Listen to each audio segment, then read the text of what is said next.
క ఖ ఛ ఠ థ ఫ ఘ ఝ డ ధ భ వీటిని వర్గయుక్కులు అని వాటికి పేర్లు పెట్టారు. తర్వాత యారా లావ వీటికి అంతస్తములు అని పేరు పెట్టారు.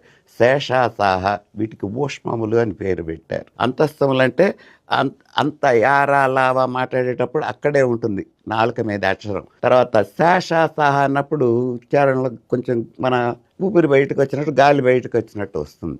అసలు ఇట్లా ఎందుకంటే వీటినేనమ్మా భాషలో స్థానకరణ ప్రయత్నాలు అంటే స్థానం కరణం అది ఏ స్థానం నుంచి మొదలవుతుంది, ఏ ప్రయత్నంతో అక్షరంగా బయటకు వస్తుంది. పాణినీయంలో ఇది మాహేశ్వరాణి సూత్రాణి ఏషామంచాయిత అని చెప్పిన తర్వాత వరుసలో వీటిని స్థానకరణ ప్రత్యయాల్లో చెబుతారు.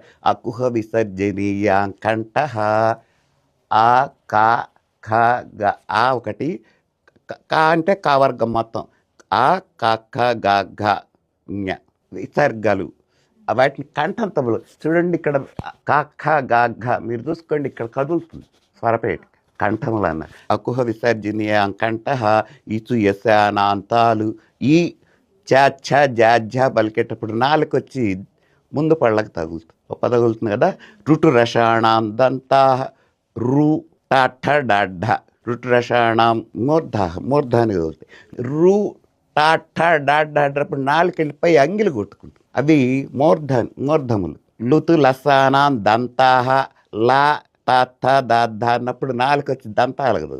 లుతు లసానాం దంతాహ ఉపు పద్మనీయానాం ఓష్య ఉ ప ప బ భ అన్నప్పుడు పెదవులు ఎక్కువ శ్రమ తీసుకుంటాయి. పెదవులు విడిపోయింది. ప ఫ బ భ మ తగులుతాయి. వీటిని ఓష్ట్యములు అంటారు.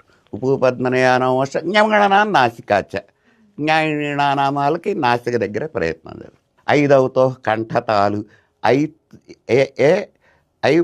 ఓ పలికేట కంఠతాలు కంఠం దగ్గర పలుకుతాం, మళ్ళీ పైకి తీసుకొచ్చి ఏ ఐ ఓ ఔ అన్నప్పుడు ఈ కంఠం నుంచి వచ్చేటటువంటి ఉచ్చారణ తాలు రూపంలో తాలువులకు తగిలి బయట